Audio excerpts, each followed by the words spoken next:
Hi there, Damien here from the other side, wishing you and your family a very happy, healthy and holy Christmas and festive season. We're back for 2025, January 24. Until then, we're presenting our best segments from 2024. Hope you enjoy this one. Australia has a new kind of Ministry of Man Control. I kid you not, this is not something out of a dystopian George Orwell novel. It's actually real. I can't even believe I'm reporting this, but it's true. This country has lost its freaking mind. The Premier of Victoria, Jacinta Allan, has announced a new parliamentary role in the Victorian government to change men's behaviour. She has appointed Tim Richardson, MP, the member for Mordialloc, as the inaugural Parliamentary Secretary for Men's Behaviour Change. Let me just hit you with that one more time. The Parliamentary Secretary, this is what it's called, for Men's Behaviour Change. To that, I can only say it's time for government to F right off. In announcing the role, Allan said it's, quote, the first position of its kind to exist in Australia. Yeah, that's right. Because we used to be a free country that believed in small government and that government has absolutely no place, quote, managing people's behaviour. Let's hope it's the last position of its kind in Australia, because this is an obscenity. And I hope the good men of the great state of Victoria rise up, rally and march against this hideous new bureaucracy. The Premier says it's part of her government's commitment to, quote, make Victoria a safer place for women and children. There's the warning sign, folks. The socialists are keeping us safe again. Whenever they're keeping us safe, if it means taking more power for themselves, we have to be very, very careful. This is how socialists do it, not by force, but through kindness and safety and looking after you and infantilizing us and parenting us. Allan says it's to, quote, stop the tragedy of deaths of Victorian women at the hands of men. My God, this is not the role of government in any liberal democracy. She says this is not easy work, but it's important, and we can't afford not to address it and waste a moment. A couple of weeks ago on the show, we shared the very good news that rates of domestic homicide have actually plummeted in Australia since 1989. Here's a quick recap of that data, actual data and facts from the National Institute of Criminology.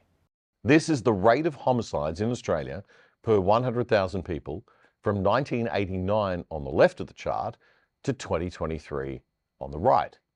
Back in 1989, you had a 1.8 in 100,000 chance of being murdered in this country. Today, it's less than half that. Half. That's massive, and we should be celebrating it.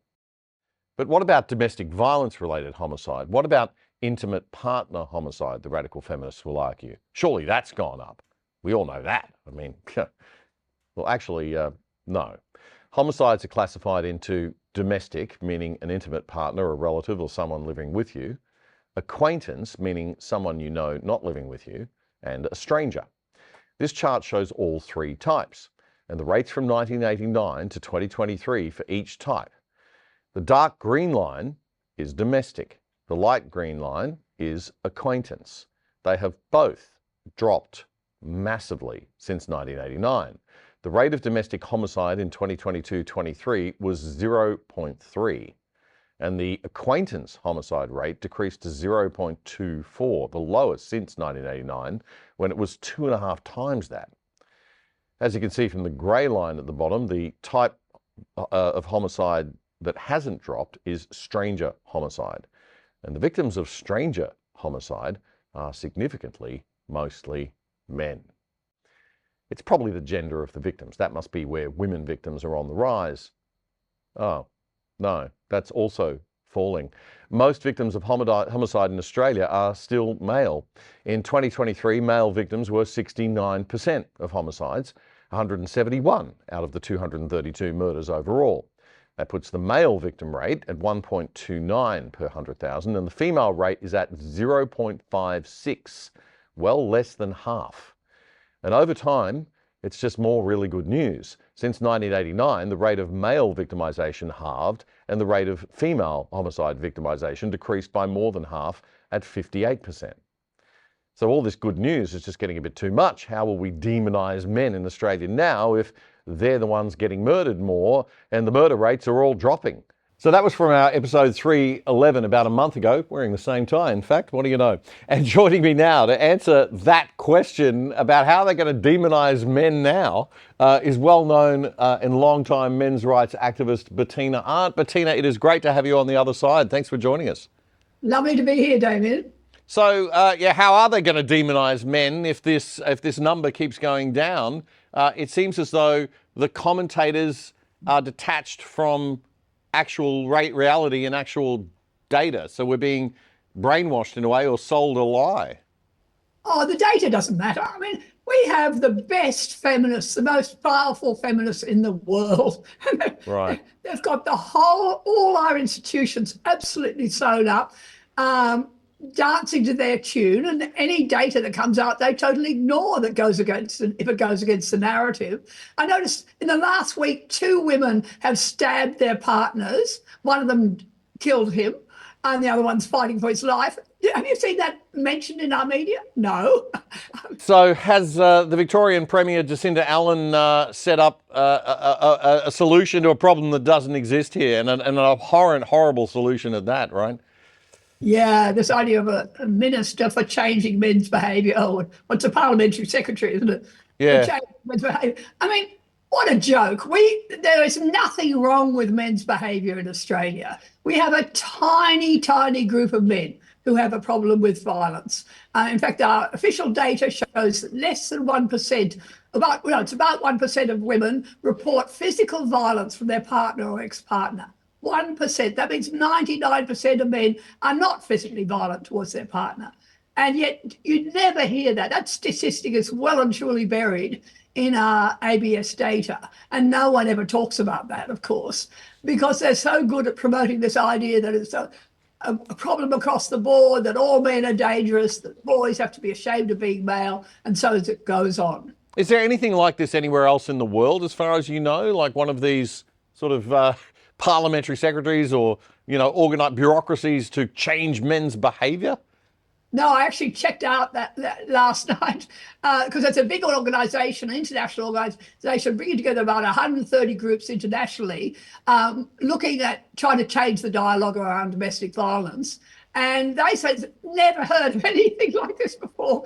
I was actually on a podcast with some Americans yesterday, and I said, don't worry about the spiders and the poisonous snakes. Our feminists are the ones you have to worry about in Australia.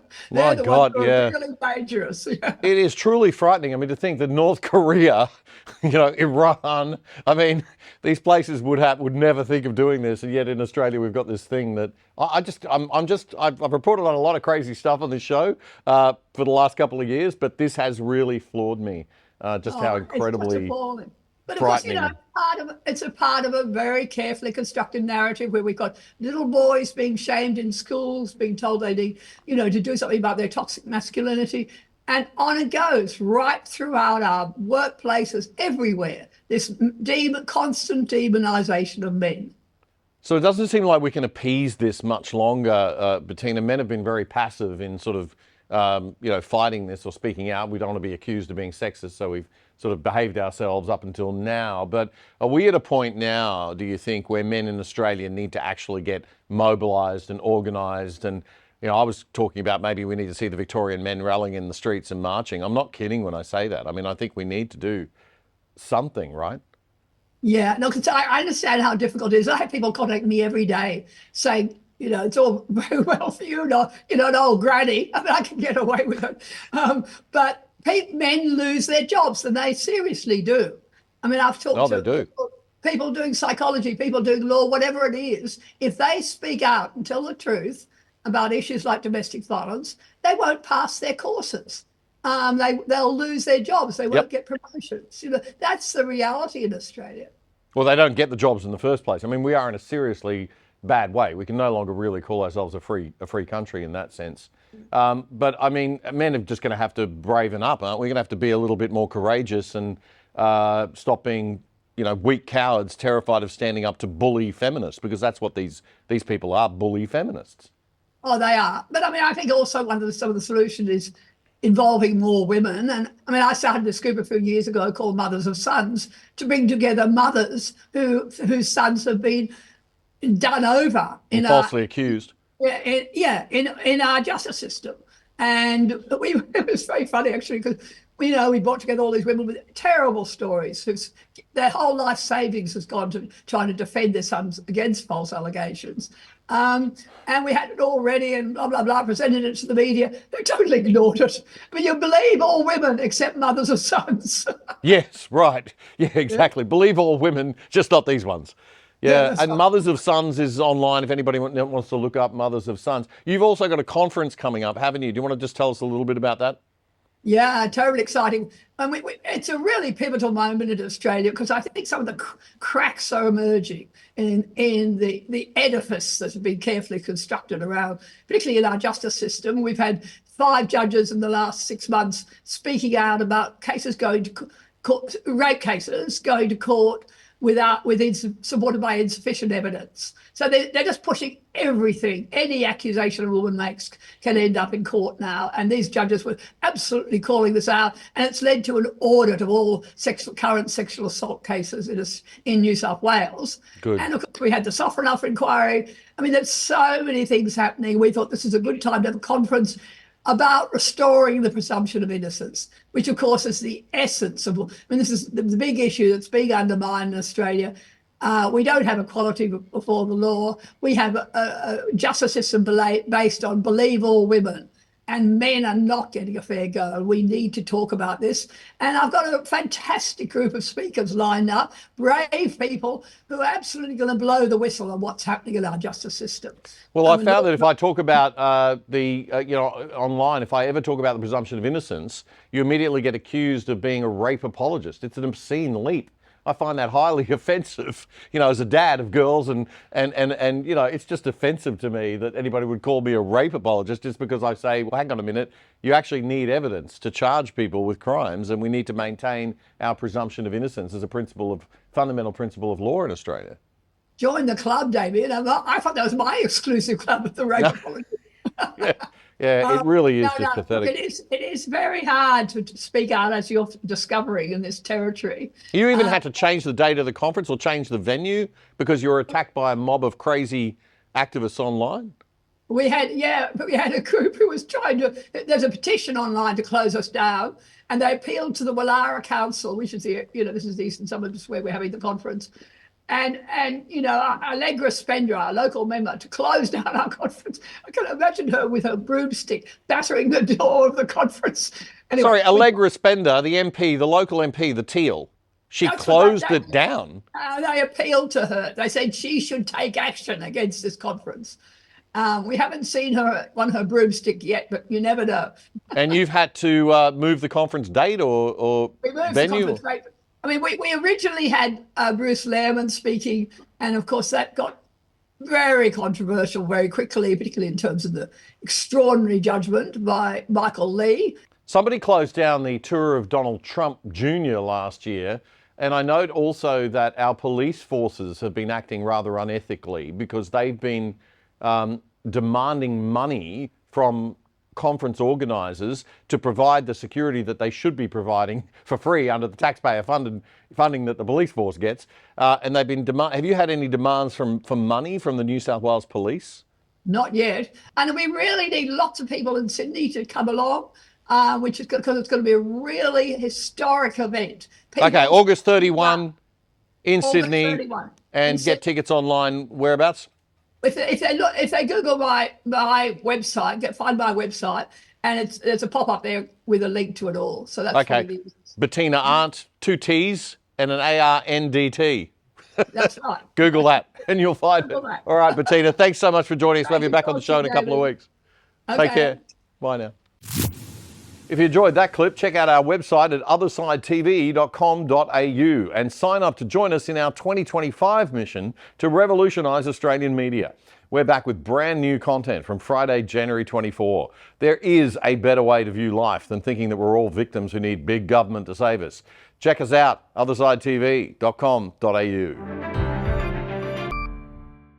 Here at The Other Side, we do not get more than $1 billion of taxpayer money like the ABC does to waste on fun stuff that we and our friends like while ignoring the public that we're supposed to serve.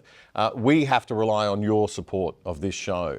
But I also hate asking for charity. So we've done a deal with what I think is the best VPN service in the world so that you can support this show and get excellent value for yourself in return. Private Internet Access VPN is a virtual private network. You download their app onto your phone, your TV, your computer, whatever you use, and it'll route all your data through a different server location so that you can't be tracked by the prying eyes of big government and big corporations. It keeps you and your family truly safe, and it will not massively slow down your internet speeds or make it harder to use your devices like some VPNs do. Private Internet Access, PIA VPN, is quick and easy to install, and once you've downloaded it, that's pretty much it. You can sign up using our special Other Side code for less than $3 a month. Unbelievable. That is a whopping 83% off the normal price, and you'll get the first 4 months free, and you will be helping our show a lot. So get onto it, piavpn.com/otherside to get the special deal.